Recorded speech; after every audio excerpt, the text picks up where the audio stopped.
स्वागत है। और ये जो वीडियो बनाई जा रही है वो एनटीए ने जो पेपर्स अपलोड किए थे आप लोगों के लिए, आपकी प्रैक्टिस के लिए, उसके इनऑर्गेनिक जो आपका पार्ट है उसके क्वेश्चंस हैं। तो इसके 5 पार्ट्स आएंगे आपके 5 डेज़ के अंदर, I hope. And her part के अंदर एक नया कंसेप्ट आपको सीखने को मिलेगा। तो आप कह सकते हैं कि 250 कंसेप्ट आप इनऑर्गेनिक के सीख जाएंगे। जैसा कि टाइम कम है, अब पता तो मुझे भी नहीं है कि पेपर होगा कि नहीं होगा, बट आपसे यही है कि आपकी मेंटल स्टेबिलिटी को बनाए रखें। कहने का मतलब ये है कि वीक ना पढ़ें, पेपर जब भी हो, कुछ नहीं कर सकते हैं उसका। तो पेपर तो आपको देना ही पड़ेगा चाहे जब भी हो। बट आई होप आपके फ्यूचर के साथ कोई खिलवाड़ ना हो और आगे सब आपके अकॉर्डिंग हो, आप लोग जो सोच रहे हैं उसके अकॉर्डिंग हो, जिससे आप अपना बेस्ट दे सकें। चलिए इस वीडियो को स्टार्ट करते हैं। पहला क्वेश्चन है हमारा, Van Arkel process and Mond's process are respectively used for refining of. So पहला जो ऑप्शन दिया है जर्कोनियम एंड टाइटेनियम, तो मैं आपको एक ट्रिक से बता देता हूँ इसको, क्योंकि हमारा ये पूरा वीडियो ट्रिक से भरा हुआ रहेगा। तो मोड प्रोसेस में आपने एक हीरोइन का नाम सुना होगा, मौनी करके है, एक मौनी रॉय करके है। तो मौनी में से मो जो था आपका, वो आपका मोड प्रोसेस के लिए है। और जो नी है वो नी आपका किसके लिए मानेंगे आप? नी मानेंगे आप निकल के लिए। यानी कि मोड प्रोसेस से निकल का क्या किया जाता है? रिफाइनिंग किया जा सकता है। फिर एक आएगा आपका विशाल टीचर, जरा, हफ्ता, वसूलो। अब वसूलो लिख दिया मैंने, वैसे तो वसूलो होता है। तो विशाल टीचर में ये जो आएगा आपका वेपर फेस रिफाइनिंग के लिए आता है। तो वेपर फेस रिफाइनिंग के अंदर ये दोनों ही आते हैं, तो आप इसको बोल सकते हैं ये वॉन ऑर्कल के लिए आएगा। ठीक है, वेपर फेस रिफाइनिंग मॉन्ड भी आता है और ये वॉन ऑर्कल भी आता है। तो वॉन ऑर्कल वी मतलब वॉन ऑर्कल था, तो वॉन ऑर्कल। फिर इसका मतलब टीचर का मतलब टीआई है, टाइटेनियम।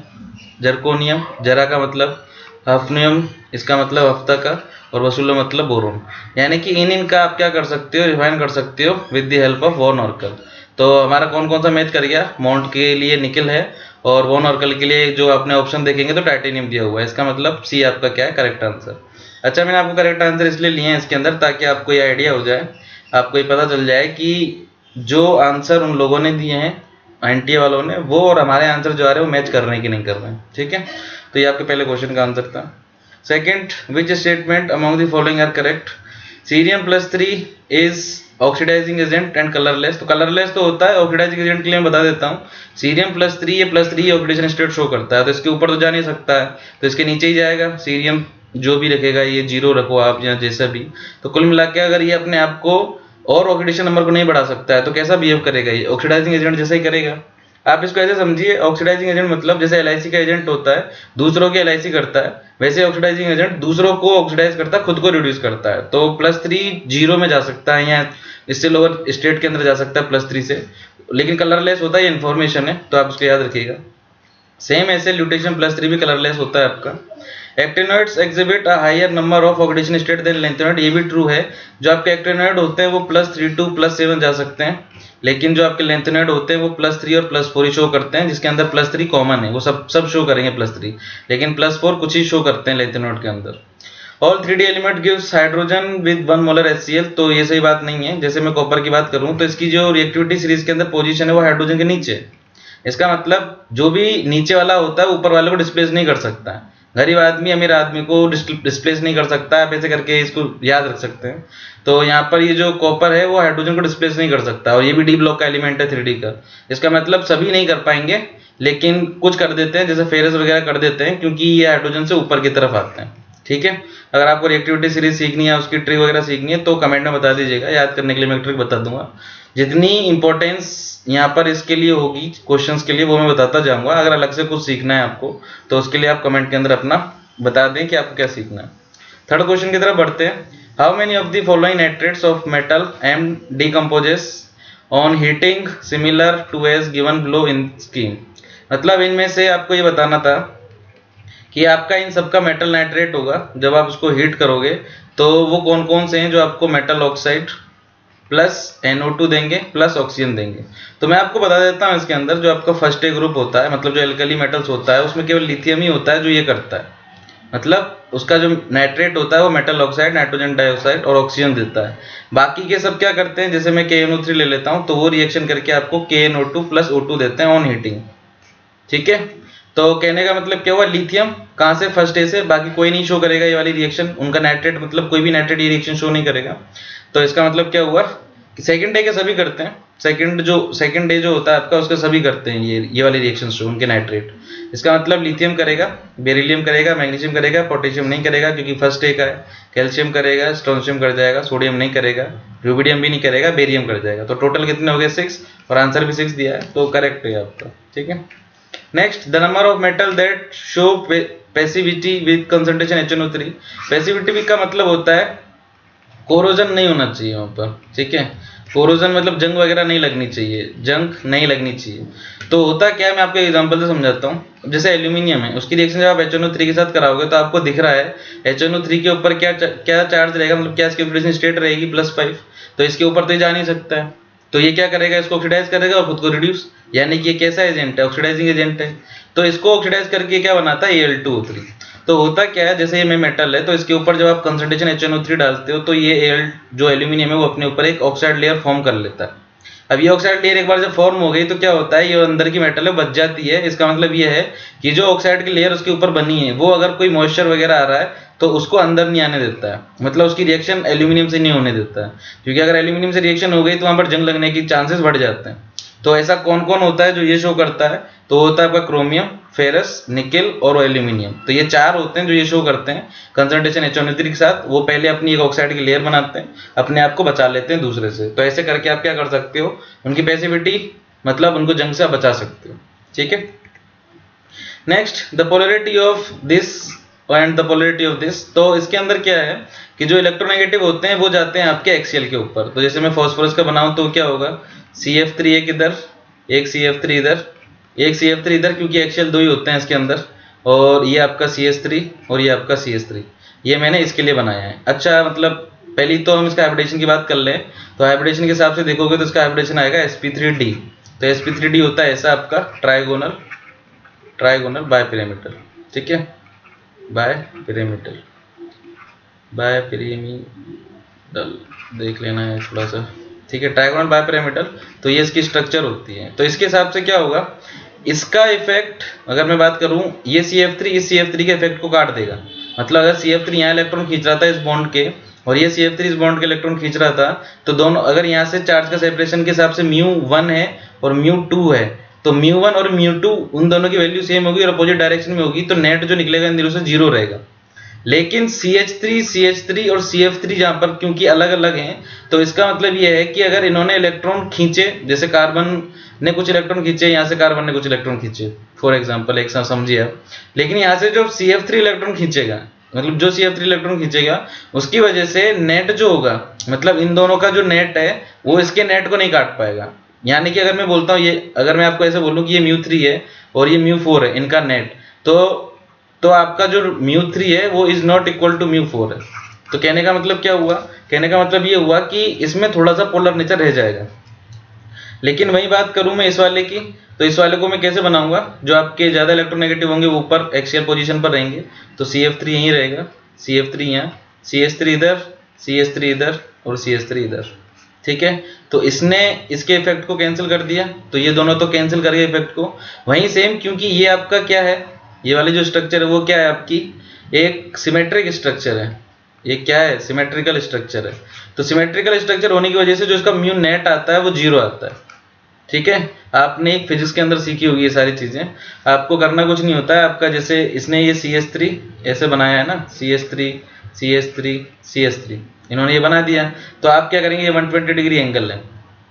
ठीक है, तो इस 120 डिग्री से जो नेट निकालोगे वो कुछ आएगा यहाँ पर, वो मान लीजिए उसके हिसाब से आपका कुछ आता है, वो आता है आपका μ1 आता है, और ये जो अपना निकाल रहा होगा वो μ2 आएगा। तो इस केस में क्या हो जाएगा, μ1 इज इक्वल टू μ2 हो जाएगा। तो ये क्या करेगा, इसका इफेक्ट इसके इफेक्ट को कैंसिल कर देगा, तो कुल मिला के म्यू नेट कितना हुआ, 0। ठीक है, तो इस केस में आपका जो ये, अगर म्यू नेट 0 इसका मतलब नॉन पोलर है, और उसका म्यू कुछ था, mu is not equal to 0 था नेट, इसका मतलब ये पोलर नेचर के अंदर था। और ये case, sorry, mu is not equal to 0 तो ये पोलर है, और म्यू नेट इक्वल टू 0 इसका मतलब नॉन पोलर है। इसका मतलब क्या हुआ, पहला पोलर है और सेकंड नॉन पोलर। तो ये जो इसने दिया है वो सही दिया। ठीक है, in blast furnace iron oxide is reduced. तो पहली ही स्टेप होती है जब आप रिएक्शन करवाते हो, Fe2O3 CO के साथ रिएक्शन करता है तो Fe3O4 बनाता है। ठीक है, और ऑक्सीजन जो CO2 गैस है वो रिलीज करता है। फिर ये Fe3O4 आपका रिएक्शन करता है आगे और कार्बन मोनोऑक्साइड के साथ और वो FeO बनाता है और फिर CO2 गैस रिलीज होती है। ये आप जब ब्लास्ट फर्नेस पढ़ोगे उसके अंदर आपको दिख जाएगा, मेटलर्जी का क्वेश्चन है। तो जो इसने क्वेश्चन दिया है कि blast furnace iron oxidise is reduced by, तो ये उसने सही दिया है, ये कार्बन मोनोऑक्साइड ही होता है जो आयरन ऑक्साइड को रिड्यूस करता है। ठीक है, next pi bonded organometallic compound which has ethylene as one of its component, तो आपको नाम पता होना चाहिए। जैसे डाइबेंजीन क्रोमियम की बात करूँ तो वो होता है आपका Cr eta6 C6H6 ट्वाइस। तो यहाँ पे बेंजीन है, इथाइलिन ग्रुप कहीं पर भी नहीं है। ठीक है, तो इथाइलिन ग्रुप है नहीं तो फिर आप कैसे बताओगे कि पाई बॉन्डेड कैसे बनेगा? तो ये तो क्वेश्चन ही, मतलब ये तो ऑप्शन ही गलत हो गया। जैसे सोल्ट की बात करूंगा तो जैसे सोल्ट होता है आपका PtCl3 और C2H4, ये होता है आपका जैसे सोल्ट और ये माइनस। तो ये जो जैसे सोल्ट है उसके अंदर आपको C2H4 मिल जाएगा, ये क्या रहेगा आपका इथाइलिन रहेगा इस केस के अंदर। होता है क्या है कि जो प्लेटिनम होता है उसको 3 Cl देते हैं, मतलब 3 Cl क्या करते हैं लिगेंड फॉर्म में कनेक्ट होते हैं उससे, और एक आपका ये जो डबल बॉन्ड है ये H ये इथाइलिन अपने पाई बॉन्ड के इलेक्ट्रॉन इसको देता है, मतलब लिगेंड बनाता है, लिगेंड के फॉर्म में जाता है उससे अटैक करने के लिए। तो ये ऑप्शन सही है जैसे सोल्ट, जो उन्होंने बोला है जैसे सोल्ट इज करेक्ट। फेरोसिन भी मैं आपको बता देता हूँ क्या होता है। फेरोसिन होता है आपका Fe eta5 और C5H5 ट्वाइस। ये eta5 वगैरह क्या होते हैं, ये ऑर्गेनो मतलब आपका जो कोऑर्डिनेशन कंपाउंड होता है उसके अंदर नाम लिखे जाते हैं, मतलब ऐसे आपको नाम दिया जाएगा उसका फॉर्मूला बनाना या फॉर्मूला दिया जाएगा उसका नाम बनाना। IUPAC नोमेनक्लेचर इनऑर्गेनिक कंपाउंड्स का है ये, तो वो कोऑर्डिनेशन कंपाउंड के अंदर पढ़ाया जाता है। तो वहाँ पर यहाँ पर हमें नाम नहीं पढ़ना है, मैं आपको केवल फॉर्मूला बता दे रहा हूँ। अगर फिर भी आपको नाम जानने का कुछ है कि नाम कैसे लिखते हैं बता दीजिए, तो वही चीज़ें आप मुझे बताएंगे उसके बाद में कर पाऊंगा, क्योंकि ये वीडियो केवल उन क्वेश्चंस के लिए है जिससे आप क्या कर सकते हो, अपनी नॉलेज बढ़ा सकते हो। ठीक है, काफ़ी सारी चीज़ें आपके दिमाग के अंदर आ जाएं। तो ये जैसे सोल्ट वाला बहुत अच्छा एग्जांपल है, मतलब IIT के अंदर भी पहले पूछा जा चुका है। टेट्रा इथाइल टिन, तो इसका तो कुछ करना ही नहीं है, SN और कितना है इसके ऊपर टेट्रा इथाइल, तो C2H5O, ये टेट्रा इथाइल आपका टिन होता है। अब इसका तो कोई दिख नहीं रहा है, इथाइल तो इथाइल ही है, उसका इथाइलिन ग्रुप जैसा कुछ वहाँ पर आपको नजर ही नहीं आएगा, तो आंसर क्या हो जाएगा इसका जैसे salt. Next question, which of the following halides can not be hydrolysed? TF6 आप हाइड्रोलाइज कर सकते हो क्योंकि T की साइड बड़ी होती है और F की छोटी होती है, तो इतनी डिस्टेंस मिल जाती है कि H2 आके अटैक कर सके। यहाँ आप ऐसा बोल सकते हो कि टेल्यूरियम जो होता है, T मतलब टेल्यूरियम, तो टेल्यूरियम के अंदर आपके जो D ब्लॉक होते हैं उन खाली पड़े रहते हैं, तो वो क्या करते हैं इलेक्ट्रॉन गेन कर सकते हैं अपने ऊपर, क्योंकि T की जो साइज है वो बड़ी है, सेंट्रल एटम की साइज बड़ी है, तो इलेक्ट्रॉन को मतलब जो H2O के इलेक्ट्रॉन आ रहे हैं वो D ब्लॉक के अंदर अपने इलेक्ट्रॉन देने के लिए, तो वो आकर अपने रह सकते हैं वहाँ पर। लेकिन अगर SF6 की बात करूं तो क्या हो जाता है, SF के आसपास एक इसकी साइज इतनी नहीं है जितनी T की थी, और ऊपर से ये F6 पूरा भरा हुआ है F6 से, मतलब ये चारों तरफ लोन पेयर वगैरह, साइज छोटी है एज कम्पेयर टू टेल्यूरियम। तो ये क्या करते हैं H2O जब लेकर आता है अपने लोन पेयर, तो वो इनके रिपल्शन की वजह से, इनके लोन पेयर की रिपल्शन से वापस लौट जाता है, तो ये इसको नहीं कर पाता है, कहने का मतलब हाइड्रोलाइज। फिर NCl3 की बात करें तो NCl3 में क्या होता है, एक लोन पेयर Cl, तो ये जो Cl होते हैं वैकेंट डी ऑर्बिटल रखते हैं, इनके अंदर H2O क्या करेगा अपना इलेक्ट्रॉन दे सकता है, जिसकी वजह से फिर वो हाइड्रोलाइज कर सकते हैं, मतलब H2O रिएक्ट कर सकता है। NF3 का केस की अगर हम बात करते हैं NF3, तो NF3 का जो केस होगा सेम आपका जो SF6 का केस था वैसा पड़ जाता है, क्योंकि F के पास तो वैकेंट डी ऑर्बिटल है नहीं और ना ही नाइट्रोजन के पास है, तो फिर रखोगे कहाँ पर इलेक्ट्रॉन, तो इलेक्ट्रॉन रख ही नहीं पाओगे, तो फिर इसका मतलब H2O भी अटैक नहीं कर पाएगा, H2O अटैक कर नहीं पाएगा, इसका मतलब ये हाइड्रोलाइज हो नहीं पाएगा। तो कहने का मतलब आंसर कौन कौन सा हो गया, सेकेंड और फोर्थ वो हैं जिनका आप हाइड्रोलाइज नहीं करवा सकते। Next, which of the following is a sink for CO? Carbonyl के लिए तो ये एक इंफॉर्मेशन है, अब बेटर रहेगा आप याद कर लें कि micro organism presents in the soil is a sink for CO। ठीक है, मतलब कौन है CO को एज अ सिंक यूज करवाता है, as a sink for CO? तो माइक्रो ऑर्गेनिज्म जो सॉइल के अंदर प्रेजेंट होते हैं वो CO के लिए काम करते हैं सिंक के जैसा। तो ये एक इन्फॉर्मेशन है, इसका आप उससे ज़्यादा कुछ नहीं कर सकते आप इसके लिए। ठीक है, the oxidation state exhibited by the transition metals which is present in Ziegler Natta catalyst. तो ये जो जिगलर नट्टा कैटलिस्ट है आपने पॉलीमर के अंदर पढ़ा होगा। जिगलर नट्टा कैटलिस्ट के अंदर क्या होता है, आप इसका फॉर्मूला होता है try ethyl aluminium titanium tetrachloride. So try ethyl aluminium को क्या लिखेंगे आप, C2H5 try ethyl aluminium, titanium tetrachloride TiCl4। तो एल्यूमिनियम तो नहीं है, आपका डी ब्लॉक का मतलब ट्रांजिशन मेटल मतलब डी ब्लॉक की जो मेटल्स होती हैं उनको बोला जाता है इन जनरल। तो एल्यूमिनियम तो नहीं है ट्रांजिशन मेटल, तो जो आपका ये टाइटेनियम है वही क्या है आपका ट्रांजिशन मेटल है। तो इसका अगर आप निकालोगे ऑक्सीडेशन स्टेट तो कितना आएगा x - 4 = 0, तो x = +4, यानी ऑक्सीडेशन स्टेट कितनी है 4। तो उसने जो पूछा है वो सही है और आंसर जो दिया है वो भी सही है। ठीक है, वॉशिंग सोडा तो ये तो आप लोग 10th क्लास से पढ़ते जा रहे हो, यहाँ पर 10 लिखा होता है तो इसका आंसर सॉरी इसका आंसर 10th हो जाएगा। ठीक है, ये आप 10th क्लास के अंदर इन जनरल आप पढ़ते हो इसको, 10th क्लास में पढ़ाता हूँ इसको, तो आपको ये याद होना चाहिए खुद से। 11th में भी आता है, तो अगर किसी ने 10th में नहीं पढ़ा हो तो 11th में पढ़ लो। वॉशिंग सोडा का फॉर्मूला होता है Na2CO3.10H2O। 10H2O मतलब जो वाटर के मॉलिक्यूल्स होते हैं क्रिस्टलाइन फॉर्म में Na2CO3 के आसपास चिपक जाते हैं और नंबर ऑफ मॉलिक्यूल्स वो होते हैं 10। ठीक है, next question, more number of oxidation states are exhibited by the actinides than those by the lanthanides, the main reason being। अभी थोड़ी देर पहले मैंने आपको बताया था कि एक्टिनाइड्स जो होते हैं वो ज़्यादा ऑक्सीडेशन स्टेट शो कर मतलब ज़्यादा ऑक्सीडेशन स्टेट शो कर सकते हैं एज कम्पेयर टू लैंथेनाइड्स। तो बेस्ट रीजन बिना इन ऑप्शंस को पढ़े मैं आपको बता देता हूँ, जितना कम डिफरेंस एफ और डी के बीच में होगा उतने इलेक्ट्रॉन आना जाना कर सकते हैं, और जितने इलेक्ट्रॉन आना जाना कर सकते हैं वैलेंस शेल के अंदर उतना ही क्या होगा आपका ऑक्सीडेशन स्टेट शो हो सकता है, क्योंकि उतने इलेक्ट्रॉन फिर बाहर जा सकते हैं। तो जो आपका एक्टिनाइड होता है उसके अंदर जो एफ और डी के बीच का जो एनर्जी का गैप होता है वो कम होता है, जिसकी वजह से क्या होता है इलेक्ट्रॉन कूद सकते हैं डी के अंदर और वहां से क्या कर सकते हैं वैलेंस शेल की फॉर्म में बाहर निकल सकते हैं। लेकिन वही चीज लैंथेनाइड के लिए उल्टी होती है, मतलब एज कम्पेयर टू एक्टिनाइड उल्टी होती है, और 4f और 5d के बीच में क्या होता है गैप कम ना होकर ज्यादा हो जाता है, जिसकी वजह से वो ज्यादा शो नहीं कर पाते हैं, +3 या +4 ही शो करते हैं। तो इसका आंसर जो इन्होंने दिया वही है डी, बेस्ट आंसर है ये। The carbonate of which of the following cation is insoluble in water. तो मैं आपको एक चीज बोल देता हूँ, आप याद रखिएगा इस चीज को, सॉल्युबिलिटी को हम डायरेक्ट नहीं बोल सकते हैं, एक ये प्रैक्टिकली डेटा पर डिपेंडेंट होता है। आप अगर सोचने गए कि सर ऊपर से नीचे जाने पर हाइड्रेशन एंथैल्पी बढ़ गई घट गई, इसके हिसाब से भी तो बोल सकते हैं, तो आप करके देख लीजिएगा। आप जैसे कार्बोनेट के लिए मान लीजिए आप सही हो जाते हो तो सल्फेट के लिए आप गलत हो जाओगे, हैलाइड के लिए गलत हो जाओगे आप। ठीक है, आप एक बार करके देखिएगा इसको। तो बेटर यही रहता है कि जितने आप पढ़ते जाते हो अपने इसके सिलेबस के अंदर उतने ही नाम आप याद करते चलो जाओ, उतने ही जितने भी ट्रेंड है वो आप याद कर लो सॉल्युबिलिटी के क्या होते हैं, क्योंकि सॉल्युबिलिटी को डायरेक्ट नहीं बता सकते हो आप। ठीक है, ये एक प्रैक्टिकली डेटा है, आप ऐसे देखकर नहीं बता सकते हो, यहाँ एक कोई ट्रेंड नहीं है ये जो आप हमेशा अपने आप को क्लियर कर लो कि हाँ भाई ये सॉल्युबल होगा कि नहीं होगा। तो जैसे CaCO3 जो होता है, जो CaCO3 आपका वो इनसॉल्युबल होता है वाटर के अंदर, ये इन्फॉर्मेशन है, बाकी के सॉल्युबल होते हैं, ये सही बात है उनकी। ठीक है, तो आपको यहाँ से ये याद रखना है कि Ca+2 यानी कि जो CaCO3 बनेगा यहाँ से वो इनसॉल्युबल होगा।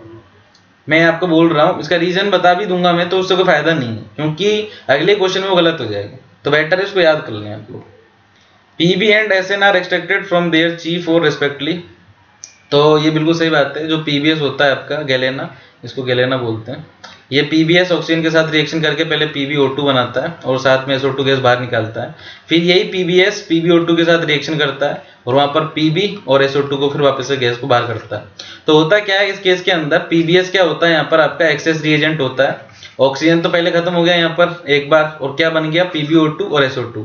अब ये जो PbO2 बना था तो जो एक्सेस में बच गया PbS, वही क्या करता है इस O2 से, मतलब जो PbO2 है उससे Pb को बाहर निकाल देता है और खुद से भी निकाल ही देता है। तो कुल मिला के आप क्या कह रहे हो उसको, कि खुद ही ने क्या किया है, खुद से ही सल्फर को इस तरीके से बाहर निकाल दिया है कि खुद ही उसको किसी की जरूरत ही नहीं है, मतलब खुद से खुद ही रिडक्शन करवा रहा है खुद से ही, और किसी उसको एलिमेंट की जरूरत नहीं है, किसी भी मेटल वगैरह की जरूरत नहीं है, ऑक्सीजन चाहिए केवल उसको, ऑक्सीजन की प्रेजेंस चाहिए, और बाहर से किसी और की जरूरत नहीं है कि आपको। अब होता क्या, मैं आपको एक चीज बताता हूँ, इन जनरल जैसे आपकी मेटल ऑक्साइड है, कोई मेटल ऑक्साइड है आपकी, अगर वो आप कार्बन के साथ रिएक्शन करवा रहे हो तो इस तरीके से रिएक्शन करती है, तो इस केस में जो कार्बन है वो क्या हुआ आपका रिड्यूसिंग एजेंट।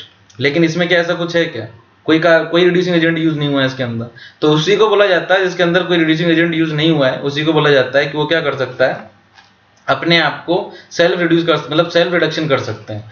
अच्छा, इसके एग्जांपल और बता देता हूं मैं आपको, एक तो PbS होता ही है, एक HgS होता है आपका। ठीक है, इसको तो PbS को याद रख लीजिएगा, एक आप HgS को याद रख लीजिएगा। फिर बात करें SN की, SN के अंदर ये बात नहीं होती है जैसे इनके अंदर होती है PbS और HgS के अंदर। तो SN के लिए जरूरत पड़ जाती है इस मेटल को रिड्यूस करवाने के लिए कार्बन ही आता है, जैसे मैंने यहाँ पे सिखाया।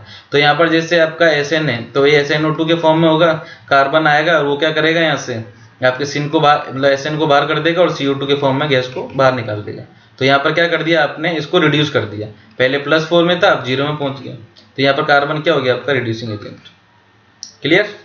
नेक्स्ट क्वेश्चन की बात कर रहे हैं, सेलेक्ट द नेचर और टाइप ऑफ रिडक्स रिएक्शन। तो ये आप लोगों को पता होगा, छोटी छोटी क्लास में आपने सीखा है। ये 0 है, यहाँ पर कितना होगा, ये +1, यहाँ -1। अगर किसी कंपाउंड का एक एलिमेंट, यहाँ तो एक ही मॉलिक्यूल दिया हुआ है आपका, तो उसका एक एलिमेंट आपका ऑक्सीडेशन भी शो करे और रिडक्शन भी शो करे, तो रिएक्शन कौन सी होती है आपकी, disproportionation reaction. So it is correct.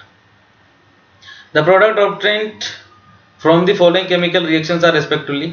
NaOH जब इसके साथ रिएक्शन करता है तो NaClO3 ही देता है, और इसके साथ रिएक्शन करके ये XeO4 देता है। अगर आपको जानना है कि ये क्या करेगा, अगर इसकी जगह, अगर मतलब हॉट एंड कंसंट्रेशन की जगह आप कोल्ड और डाइल्यूट ले लेते हैं, कोल्ड एंड डाइल्यूट ले लेते हैं, तो वो क्या करता है आपको, एक तो NaCl देता और एक NaClO देता।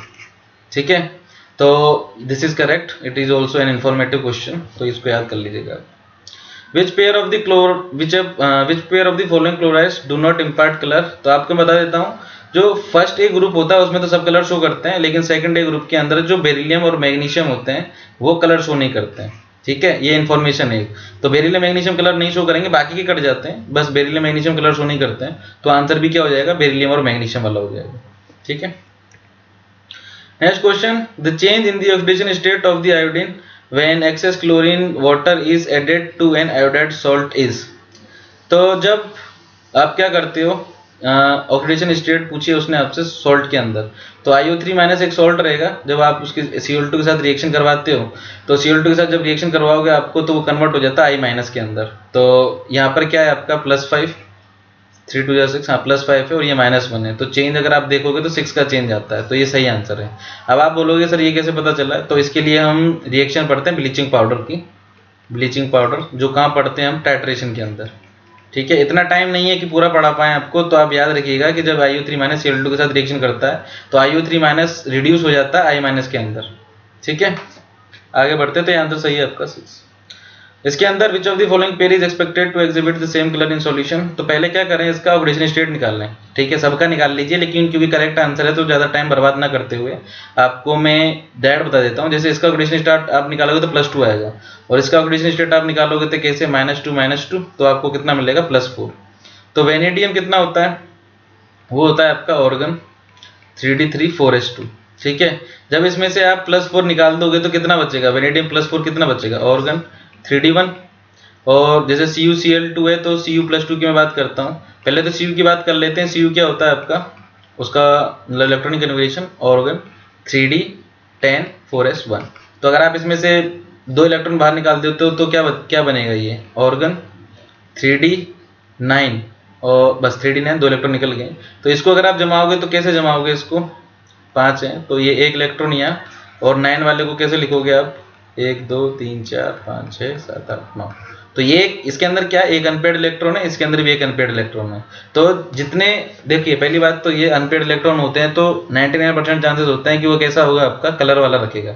अब यहाँ पर इसके पास भी एक है, उसके पास भी एक है, तो दोनों के पास सेम जो नंबर ऑफ इलेक्ट्रॉन है अनपेड वो सेम है, तो इसका मतलब इन दोनों के एक जैसा कलर होने के चांसेस ज़्यादा है। अब आप इसके अंदर ऐसे भी बोल सकते हैं, सर हमें तो पता ही नहीं है कलर क्या है, सबके कलर थोड़ी याद रख लेंगे। तो कुछ के अंदर आप ऐसे आइडिया ले सकते हो कि उसके पास एक अनपेड इलेक्ट्रॉन है, नीचे वाले के पास एक अनपेड इलेक्ट्रॉन है, तो इसका मतलब वो कलर शो करेंगे। ठीक है, होता क्या है, एक बार मैं आपको समझा देता हूँ ऊपर से। ये जो इलेक्ट्रॉन होते हैं, आपने कोऑर्डिनेशन कंपाउंड पढ़ा होगा, उसके अंदर क्या होता है, ऐसे बढ़ जाते हैं, जो आपके डी ऑर्बिटल होते हैं इस तरीके से बढ़ जाते हैं ऊपर नीचे। तो इसमें क्या होता है कि थोड़ी सी जब एनर्जी अनपेड इलेक्ट्रॉन को मिलती है तो ऊपर जाते हैं, और जब वो लौट के आ रहे होते हैं अपने ही घर में, क्योंकि सबसे ज़्यादा स्टेबिलिटी तो घर में मिलेगी, बाहर जाओगे तो कुछ मिलेगा नहीं कोरोना के अलावा। तो ऊपर से जब आप नीचे आओगे तो अपने घर में जब आ रहा होता है तो उस वक्त वो थोड़ा स्टेबिलिटी फील करता है और एनर्जी रिलीज करता है यहाँ पर।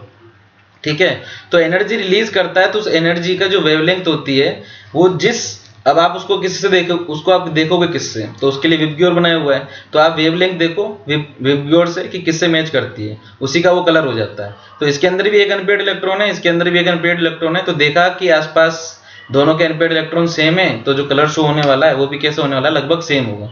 जरूरी नहीं है कि भाई ये ऑरेंज हो तो ये भी ऑरेंज हो, तो आसपास हो सकता है ऑरेंज के आसपास। तो पॉसिबिलिटी है, एक्सपेक्टेशन है कि हाँ भाई दोनों के कलर सेम होंगे। उसने भी एक्सपेक्टेड पूछा है, ऐसा नहीं है कि जरूरी नहीं है कि दोनों के सेम ही हो, पर आपसे कंसेप्ट पूछा है कि आप कौन से कंसेप्ट से बता सकते हो। तो अनपेड इलेक्ट्रॉन मतलब कलर प्रॉपर्टी शो करेगा, इसको आप आगे याद रखें। चलिए नेक्स्ट क्वेश्चन के ऊपर आते हैं। What is the product of the reaction of H2O2 with Cl2? तो H2O2 Cl2 के साथ रिएक्शन करके कुछ नहीं, एक HCl देता है और एक ऑक्सीजन बाहर निकालता है। मतलब ये आपको याद ही रखनी है। कुल मिलाकर Cl2 क्या कर देता है, इसको ऑक्सीडाइज कर देता है और खुद को रिड्यूस कर लेता है। तो यहाँ पर ये 0 में आ जाएगा और ये किसके अंदर आ जाएगा, खुद -1 के अंदर। पहले 0 में था, ये -1 में था, तो -1 से 0, तो खुद H2O2 तो क्या हो गया, ऑक्सीडाइज, और Cl2 क्या हो गया आपका, रिड्यूस हो गया। So next question, how many of the following species have sp2 hybridisation? Diamond सबको पता है, इस तरह की स्ट्रक्चर होती है इसकी, ऐसे कार्बन से कार्बन जुड़ते हुए चले जाते हैं। तो इसको पकड़ लेते हैं, इससे आपको पता चल जाएगा कार्बन के 4 बॉन्ड है, तो ये तो sp3 बनाएगा आपका। ग्रेफाइट, इसकी स्ट्रक्चर कुछ इस तरीके से होती है, एक मैं पार्ट आपको शो कर देता हूँ।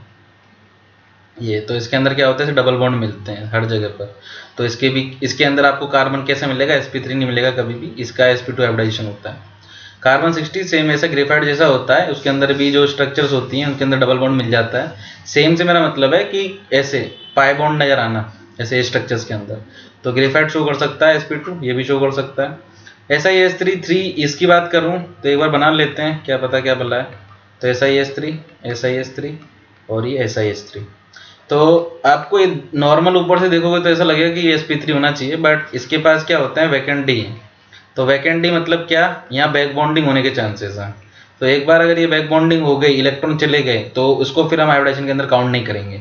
तो काउंट के लिए 3 ही सिग्मा बॉन्ड बचे, तो इसका हाइब्रिडाइजेशन कितना हो जाएगा, sp2। तो ये भी शो कर सकता है। AlCl3 आपको दिख ही रहा है डायरेक्ट, तो AlCl3 कैसा हो जाएगा आपका, sp2। कोई लॉन पेयर इसके पास होता नहीं है। Al2CH36 ये जो होता है कुछ इस तरीके से होता है, एल्यूमिनियम CH3, ये CH3, यहाँ CH3 और इधर CH3, इधर CH3। तो इसका अंदर हाइब्रिडाइजेशन कितना हो गया इसका, sp3। तो ये नहीं होगा। सिलिकॉन कार्बाइड सेम डायमंड की जैसी स्ट्रक्चर होती है, तो ये भी शो नहीं करेगा। H3BO3 ये कर सकता है शो, कैसे देखिए, BOH OH OH, अच्छा बस 3 ही है, इतने ही। तो इसका हाइब्रिडाइजेशन कितना हो जाएगा, sp2, ठीक है। तो ये भी शो कर जाएगा। लेड बोरोन नाइट्राइड, इसको आप ग्रेफाइट बोल रहे हैं, ये ग्रेफाइट की जैसी स्ट्रक्चर्स होती है इसकी सेम, जहाँ कार्बन होता है वहाँ बोरोन नाइट्रोजन लगा दीजिएगा, बस आपकी स्ट्रक्चर बन जाएगी। तो लेड बोरोन नाइट्राइड आपकी क्या शो कर सकता है, sp2 हाइब्रिडेशन शो कर सकता है। बोरेजीन आपको पता है इनऑर्गेनिक बेंजीन, तो इनऑर्गेनिक बेंजीन क्या होती है, NB और ये N, और इनके बीच में ये डबल बॉन्ड, इनके ऊपर H लगा दो आप, सबके ऊपर ये जितने भी हैं उनके ऊपर आप H लगा दोगे, तो ये सब क्या हो जाते हैं आपके बोरेन, मतलब ये जो आपने बनाया है वो क्या हो जाता है आपका बोरेजिन हो जाता है। अब इसके ऊपर माइनस होता है, इसके ऊपर प्लस, इसके ऊपर माइनस, इसके ऊपर प्लस, इसके ऊपर माइनस, इसके ऊपर प्लस, ये इसकी स्ट्रक्चर होती है, ठीक है। Next question, ClO2 is N। अब देखिए इसको करने का तरीका क्या है, नहीं पता है आपको कि क्या आने वाला है क्या नहीं आने वाला। पहले इसका ऑक्सीडेशन स्टेट निकाल लो आपको नहीं पता है क्या आ सकता है। इसकी ऑक्सीडेशन स्टेट निकाली तो +4 आई। तो अब आप क्या करो, आप ऐसा देखो कि कौन है जो +4 ऑक्सीडेशन स्टेट रख रहा है, वही उसका एनहाइड्राइड भी हो। मतलब आप ऐसे बोल सकते हो कि ClO2 मिक्स एनहाइड्राइड होगा या एनहाइड्राइड होगा किसी एक का, तो उसके अंदर उसकी जो ऑक्सीडेशन स्टेट होगी जिसका वो एनहाइड्राइड होने जा रहा है, तो उसकी जो ऑक्सीडेशन स्टेट आने वाली है, या तो अगर मिक्सचर हुआ तो एवरेज 4 आना चाहिए, अलग हुआ जैसे जैसे ये HClO2 दिया हुआ है आपको, तो HClO2 की अगर आप निकालोगे तो कितनी आएगी, +3। तो अगर ये निकाली तो +4 नहीं है। इसका मतलब आपको करना क्या है, आपको मैच करना है कि +4 किसकी आ रही है। तो जो आंसर जैसे इसकी निकालो तो +5 आएगी, तो +4 हुई नहीं। इसका निकालोगे तो कितना आएगा, इसका O2 का आएगा आपका +3, इसका आएगा +5। एवरेज निकालोगे तो कितना आएगा, +3 +5/2 +4।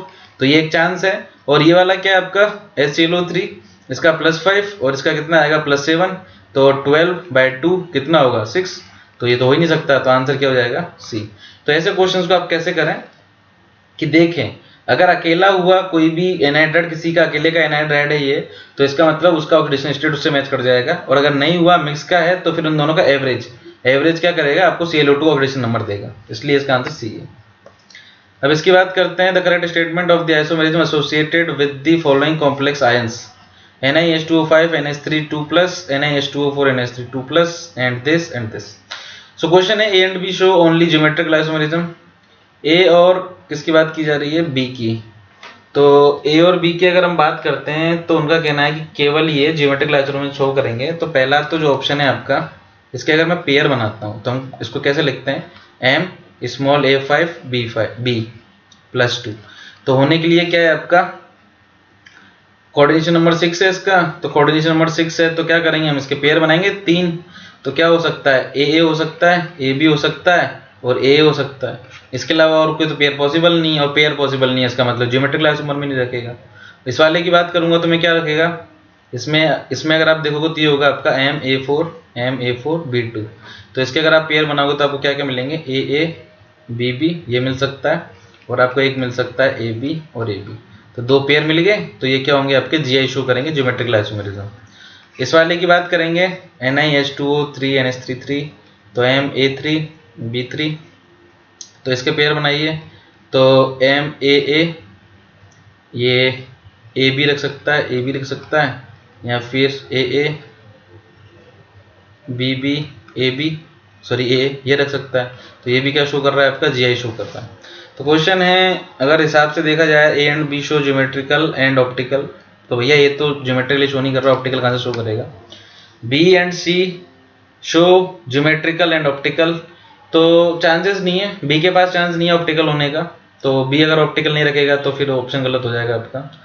D अगर हम बात करें B and C show only geometrical, तो हाँ आपको दिख रहा है सीधे ज्योमेट्रिकल आइसोमर शो कर रही है, तो ये क्या हो जाएगा आपका ज्योमेट्रिकल आइसोमर शो कर देगा।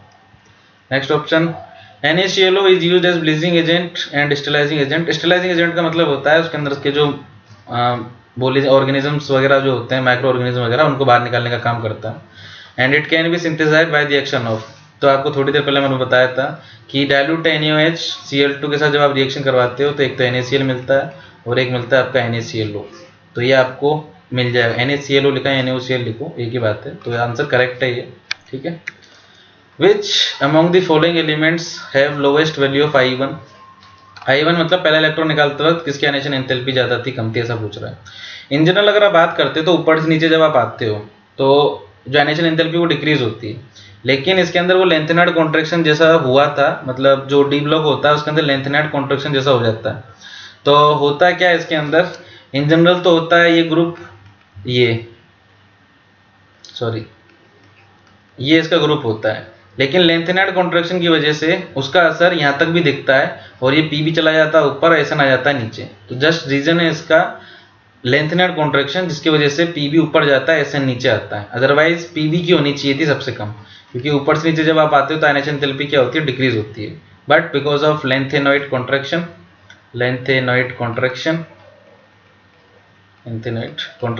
आपका जो SN होता है वो नीचे आ जाता है, पी भी ऊपर चला जाता है। तो it is a correct answer, SN correct answer है आपका। इसमें पूछा था structure of B3N3S6 as follows, how many derivatives of 2x2 से आपको क्या करना है रिप्लेस करना है हाइड्रोजन को, x कुछ भी हो सकता है, तो क्या हो सकती है स्ट्रक्चर। तो हम ऐसे बात करते हैं जैसे BN और ये B ऐसे रहा, ठीक है, ये बीच की स्ट्रक्चर। तो किसी दो को गायब करना है, ठीक है, तो क्या हो सकता है x यहाँ लगा दो या यहाँ लगा दो और बाकी जगह h रहने दो, एक ये पॉसिबिलिटी है। एक पॉसिबिलिटी क्या है B ये एक पॉसिबिलिटी है कि दोनों B पर रहने दो, ठीक है, और एक पॉसिबिलिटी है कि दोनों N पर रहने दो, जो आपके N थे उन पर रहने दो। तो 3 तो ये बन गए, और एक क्या था कि ये जो B और N थे उनके अपोजिट वालों पर रहने दो, N B ये, यानी कि एक x यहाँ रहने दो एक x यहाँ रहने दो, तो टोटल कितने बन जाएंगे 4। तो आप अगर बेंजीन की बात करते हो तो उसके अंदर 3 होते हैं और तो मेटा पैरा वाला, लेकिन इसके अंदर 4 होते हैं क्योंकि इसके अंदर एटम अलग हैं। तो वो जो 2 ये आपने मेटा वाले बनाए हैं, ये BB जो बनाया आपने मेटा वाला, तो इसके अंदर क्या है NN भी तो मेटा पर है यहाँ पर, तो उसको भी तो हम काउंट कर सकते हैं। तो ये क्या हो जाएगा आपका काउंट हो जाएगा इस केस में, ठीक है, यानी कि BB और NN वाले 2 अलग अलग काउंट होंगे और आपका जो आंसर हो जाएगा वो कितना हो जाएगा 4 हो जाएगा। क्लियर। चलिए नेक्स्ट क्वेश्चन देखते हैं। Consider the following statement, LaOH3 is the least basic among the hydroxide of lanthanoids. Actually La सबसे पहला ही होता है, ठीक है, तो सबसे पहला है तो इसका मतलब लेफ्ट राइट जाने पर जो आपकी आयनेशन एंथैल्पी वो क्या होती है, वो होती है आपकी इंक्रीज। तो अगर वो इंक्रीज हो रही है तो इलेक्ट्रॉन आसानी से निकलेंगे नहीं बाद में जाकर, लेकिन ये तो सबसे पहला है, इसकी आयनेशन एंथैल्पी सबसे कम होगी। अगर इसकी आयनेशन एंथैल्पी सबसे कम है बाकियों से तो इसका मतलब क्या हुआ इलेक्ट्रॉन आसानी से निकलेंगे, और जो इलेक्ट्रॉन देते हैं वो कौन होते हैं बेस, इसका मतलब तो सबसे अच्छा बेस हुआ। तो ये गलत है, इन्होंने जो बोला लीस्ट बेसिक ये गलत है। Zr+4 HF+4, तो ये आपको अगर देखोगे तो ऐसे आता है यार ये जरा, और ये होता है लाह, तो इसके अंदर क्या होता है, यहाँ के जो एफ ब्लॉक है वो आ जाता है इसके अंदर, तो एफ ब्लॉक आने की वजह से यहाँ क्या होता है, लेंथ नॉट कॉन्ट्रैक्शन होता है। ठीक है, तो लेंथ नॉट कॉन्ट्रैक्शन क्या करता है, इन दोनों की साइज को लगभग बराबर कर देता है। तो ये बात सही है इसकी, because of length not contraction.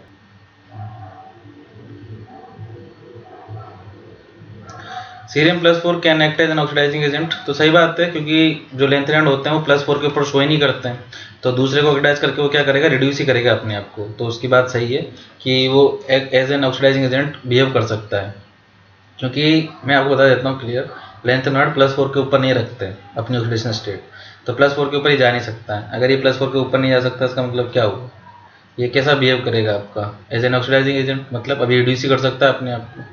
ठीक है,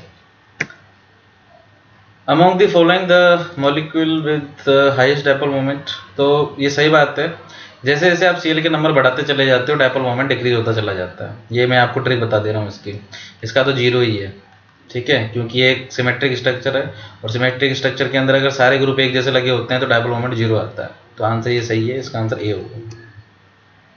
the complex is expected have lowest delta not value, मतलब जिसके लिए जो डेल्टा नॉट मतलब आपकी जो क्रिस्टल फील्ड थ्योरी जो आपने पढ़ी होगी उसके अंदर आपने देखा होगा कि ऑक्टाहेड्रल कॉम्प्लेक्स के लिए डेल्टा नॉट लिखा जाता है। तो ये पूछ रहा है आपके लिए कि इनमें से कौन सा है जिनके लिए वो जो डेल्टा नॉट है सबसे कम है।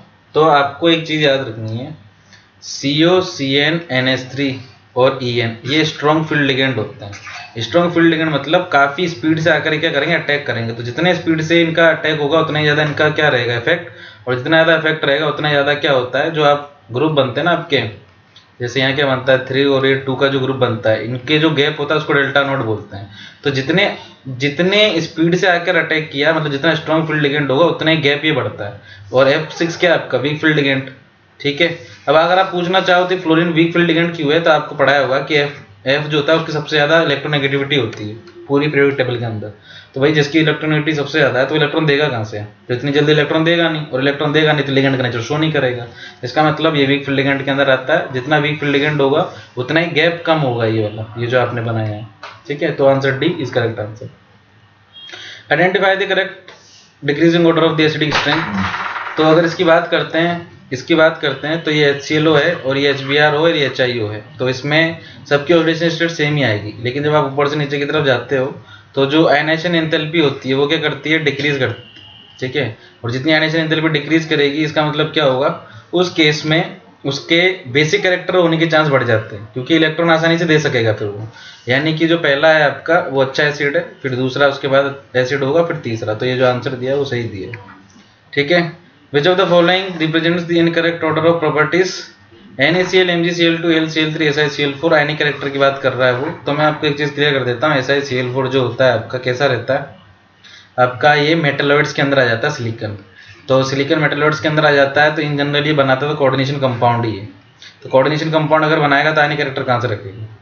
ठीक है, तो ये गलत है, ये पहला ही गलत है आपका, पूछा भी आपसे इनकरेक्ट ही है, बाकी सब सही है, बाकी में कोई दिक्कत नहीं है।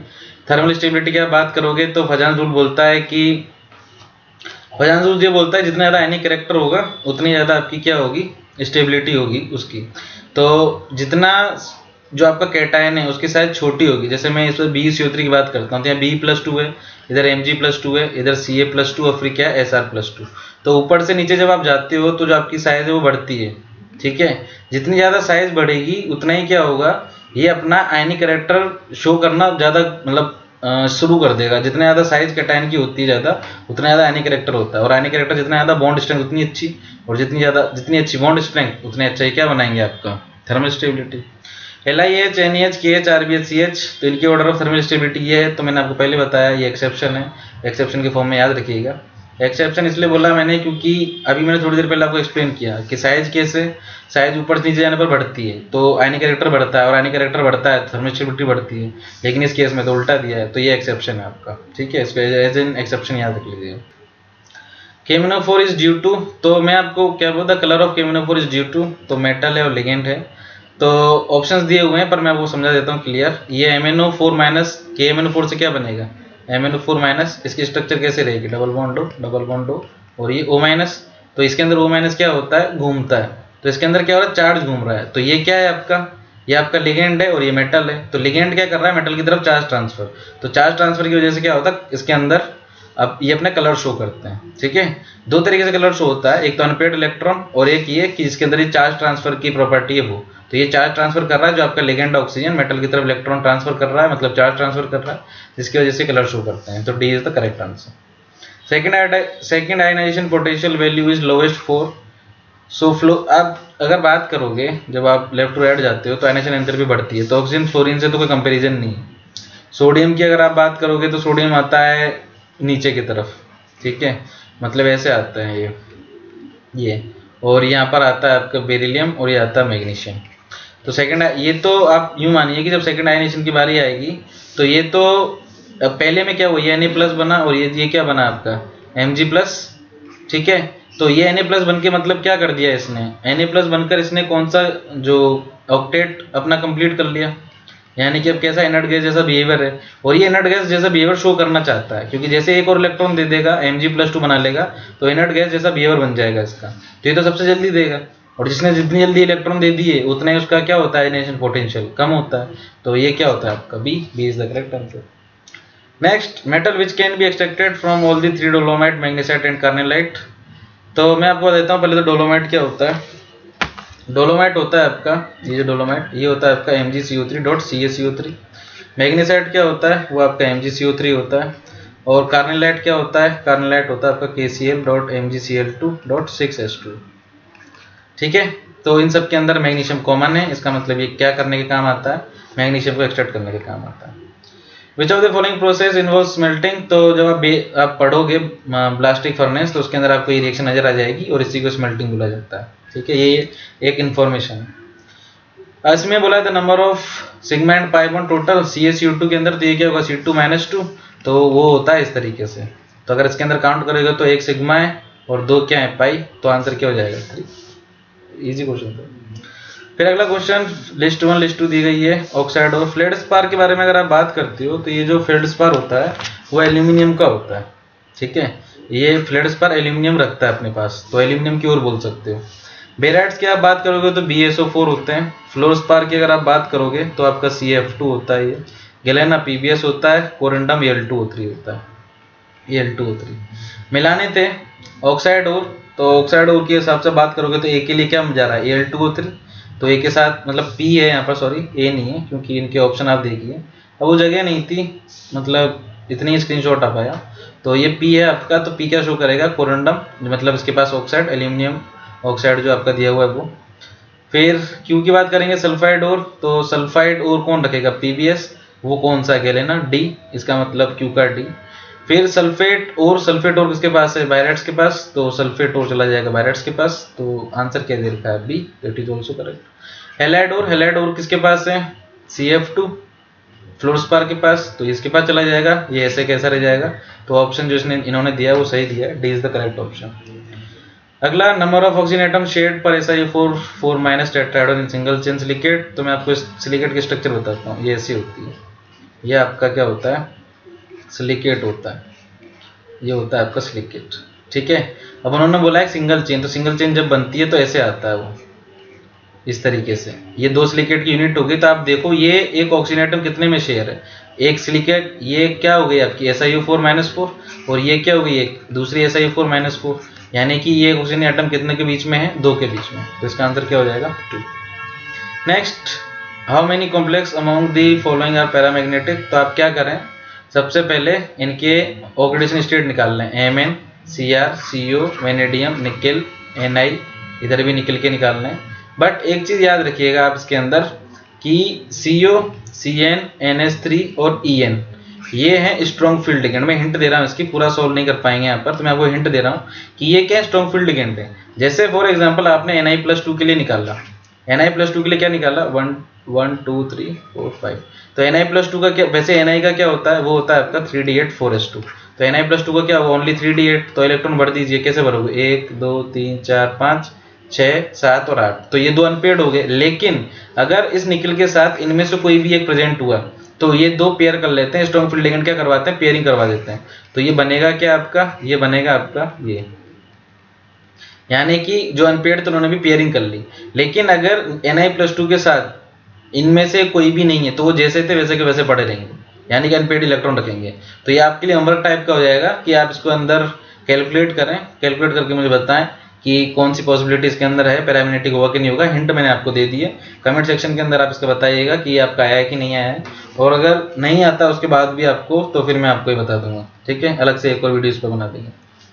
Next question, how many of the following statement is are the order of splitting energy is PtCl4 - 2 PdNi। Actually Pt सबसे नीचे आता है आपका, तो मैं आपको एक चीज़ बता देता हूँ, ऊपर से नीचे जब आप आते हो, ये कंसेप्ट है, ऊपर से नीचे मतलब जब आप टॉप टू डाउन चल रहे होते हो डी ब्लॉक के अंदर, तो जो DsP2 बनाने की टेंडेंसी होती है वो बढ़ती चली जाती है, ठीक है। और DsP2 मैं आपको बता दूं, एनर्जी का जो गैप होता है डेल्टा एस में सबसे ज़्यादा, फिर डेल्टा ओ में, और फिर डेल्टा टी में होता है, टेट्राहेड्रल वालों में।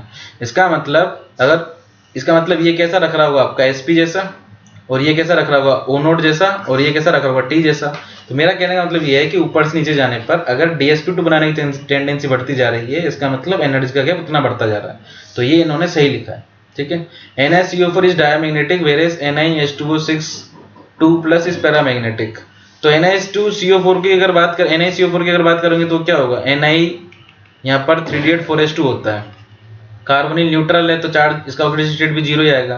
तो ये ऐसा कैसा रहेगा, तो ये पैरामैग्नेटिक नेचर के अंदर, क्यों, क्योंकि जब आप इसको भरोगे 1 2 3 4 5, तो ये इलेक्ट्रॉन कुछ इस तरीके से होंगे, तो 2 इलेक्ट्रॉन तो अनपेड रह गए, बाकी भर गए, पेयर बना लिए, लेकिन 2 अनपेड रह गए, और 4s2, तो ऐसा कैसा रहेगा।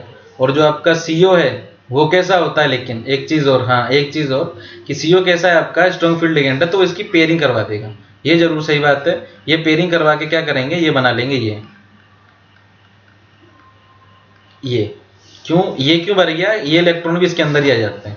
हाँ, तो ये बिल्कुल सही बात थी इसकी, कि ये जो CO4 होता है, तो CO अपने स्ट्रॉन्ग फील्ड लिगेंड नेचर के कारण पेयरिंग करवा देता है, तो यहाँ पर कोई भी अनपेड इलेक्ट्रॉन नहीं बचता है। NiH2O6 2+, तो NiH2O6 2+ के केस में पैरामैग्नेटिक होता है, क्यों, क्योंकि H2 आपका वीक फील्ड लिगेंड है। तो ये जैसे Ni+2 की अगर मैं बात करता हूँ, तो Ni+2 का क्या आएगा आपका 3D8 बचेगा, 4s2 गायब, तो इसके अंदर क्या बनेंगे आपके 2 इलेक्ट्रॉन यहाँ, 2 इलेक्ट्रॉन यहाँ, 2 इलेक्ट्रॉन यहाँ, एक इलेक्ट्रॉन।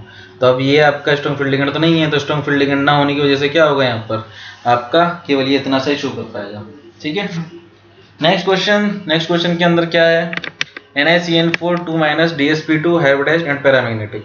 तो NiCN4 2- कैसा, तो इसका जब ये -1 रखता है, तो जब आप इसका कैलकुलेट करोगे तो +2 ही आएगा। तो +2 वाले का मैंने आपको दिखा दिया, ऐसा होता है Ni+2 का, ठीक है। अब ये CN4 क्या करेगा, साइनाइड कैसा है आपका, अभी लास्ट क्वेश्चन के अंदर ही बताया था मैंने, साइनाइड स्ट्रॉन्ग फील्ड लिगेंड है, तो इनकी पेयरिंग करवा देगा, यानी कि ये पैरामैग्नेटिक, मतलब पैरामैग्नेटिक नहीं रहेंगे, डायमैग्नेटिक हो जाएंगे ये, उसके बाद ही फिर ये DsP2 आ सकता है। फिर the magnetic moment of K3FeCN6 √3 बोल रहे हैं ये, तो निकाल के देख लेते हैं। यहाँ से जब आप निकालोगे तो Fe+3 आएगा इन जनरल, तो ये क्या होता है आपका 3d6 4s2। तो जब आप इनको भरोगे इलेक्ट्रॉन को, तो कितने 1 2 3 4 5 6, अच्छा 6 इलेक्ट्रॉन भरने हैं आपको। और साइनाइड कैसा है आपका, पेयरिंग करवाने वाला, तो ये पेयरिंग करवाएगा, और पेयरिंग करवा के जब आप देखोगे इनका Fe(CN6 3, तो 3d6 4s2 I think nickel होता है आपका तो 3d6 4s2 होता है, सही है ये। तो 3d6 4s2 में कितना बचेगा, यहाँ पर 5 बचेगा, सॉरी 5 बचेगा, ये दिस इज राउंड 3d ये बनेगा, इसका 5 अनपेड बचेंगे इसके पास, ये ऐसे करके 5 अनपेड। लेकिन होता क्या है कि CN कैसा आपका स्ट्रॉन्ग फील्ड लिगेंड, तो इनके पेयरिंग करवा देता है, तो पेयरिंग तो 4 की हो पाएगी, एक रह जाएगा अकेला, तो अनपेड इलेक्ट्रॉन फ्री भी एक रह जाएगा। अनपेड इलेक्ट्रॉन अगर एक रह गया तो फॉर्मूला क्या लगेगा, N+2, तो N+2 लगाओगे तो आपका आंसर आ जाएगा। क्यों, N की वैल्यू कितनी है 1, वैल्यू पुट करो इसके अंदर 1 1+2, तो आपको कितनी मिल जाएगी √3, ठीक है। Next question, which one of the following can not be prepared from B2S6, तो this is the correct answer. Information है, इसका कुछ भी नहीं कर सकते हम, ठीक है, ये एक इन्फॉर्मेशन रहेगी, इसको प्रिपेयर नहीं किया जा सकता B2S6 से। नेक्स्ट, ये क्वेश्चन मैंने आपको थोड़ी देर पहले बताया था कि जो बेरिलियम मैग्नीशियम होते हैं वो नहीं शो करते हैं कलर, बाकी कलर शो कर जाते हैं, तो ये कलर शो कर जाएंगे, लेकिन ये कलर शो नहीं करते हैं फ्लेम टेस्ट में। Next question, which of the following order is incorrect with respect to the property of indicated. ऊपर से नीचे जब आप आते हो, अगर एसिडिक बिहेवियर की मैं बात करता हूँ, जैसे नाइट्रोजन, फास्फोरस और AS, हाइड्राइड के केस में ऐसा होता है कि जब ऊपर से नीचे जब आप आते हो, तो जब इन्होंने H+ दिया, ठीक है, इन्होंने अब H प्लस दे दिया, अपना एसिडिक कैरेक्टर शो कर दिया, तो इनके ऊपर नेगेटिव आएगा। तो फिर ये जो सेंट्रल एटम वो ये बोलेगा ना कि H प्लस गया तो मेरे ऊपर क्या होना चाहिए था, जो नेगेटिव बना वो स्टेबल होना चाहिए। अब स्टेबल होगा ये कैसे पता चलेगा, तो हमें देखना है कि ऊपर से नीचे जब आप आते हो तो साइज बढ़ जाती है। तो अगर साइज बढ़ गई है तो उस केस में क्या होगा, साइज बढ़ने के केस में नेगेटिव चार्ज को अपने पास रखने की टेंडेंसी बढ़ जाती है। तो जितनी ज़्यादा टेंडेंसी बढ़ जाएगी नेगेटिव चार्ज को रखने की, उतना स्टेबल आपका एस हो जाएगा। स्टेबल मतलब वो चीज़ जो नेगेटिव बनाता है वो कहीं ना कहीं गायब हो जानी चाहिए उस जगह से। तो एस की साइज बड़ी होगी एज कम्पेयर टू अदर, तो एस क्या करता है, वो उस नेगेटिव चार्ज को अपने पास ज़्यादा रखेगा, ज़्यादा स्टेबल करेगा। इसका मतलब ये जो ऑर्डर दे रखा है वो सही दे रखा है। उन्होंने पूछा इनकरेक्ट है। फर्स्ट आयनाइजेशन एनर्जी, इसकी बात करें तो ये दोनों इंटरचेंज करते हैं, ठीक है, ये गलत और ये होना चाहिए था ऑर्डर, बेरिलियम पहले आना चाहिए था, ये ऑर्डर है इसका। बेसिक कैरेक्टर की बात कर रहे हैं यहाँ पर, तो बेसिक कैरेक्टर के हिसाब से अगर देखा जाए तो ये लोग सही बोल रहे हैं, जो यहाँ पर लिखा हुआ है वो सही है। क्योंकि अगर देखो तो इसके ऊपर +3 आ रहा है, तो +3 तो इलेक्ट्रॉन लेने की टेंडेंसी ज़्यादा है इसकी, तो इलेक्ट्रॉन लेने की टेंडेंसी ज़्यादा है तो फिर क्या हुआ, एसिडिक कैरेक्टर हुआ, बेसिक कहाँ से हुआ। वैसे इसे मैग्नीशियम की बात करूंगा तो इसके ऊपर +2 है, तो ये भी इलेक्ट्रॉन लेने की टेंडेंसी ज़्यादा रखता है। Na और पोटेशियम में बात करोगे तो Na और पोटेशियम में क्या होता है कि सोडियम आता है ऊपर, पोटेशियम आता है नीचे, तो सोडियम की जो आयनाइजेशन एंथैल्पी होती है वो क्या होती है, ज़्यादा, इसकी होती है आयनाइजेशन एंथैल्पी कम। तो क्या होगा, जिसकी आयनाइजेशन एंथैल्पी कम होगी वो इलेक्ट्रॉन आसानी से दे सकता है, और जो इलेक्ट्रॉन आसानी से दे सकता है वो अपना बेसिक कैरेक्टर शो करेगा। तो ये बिल्कुल सही बनाया हुआ है।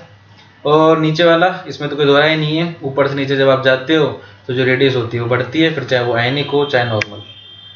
TlI3 is an ionic compound in the aqueous solution it provides, this is the correct answer, ये यही देता है Tl+3 और I3-, ठीक है, there is nothing to say about it।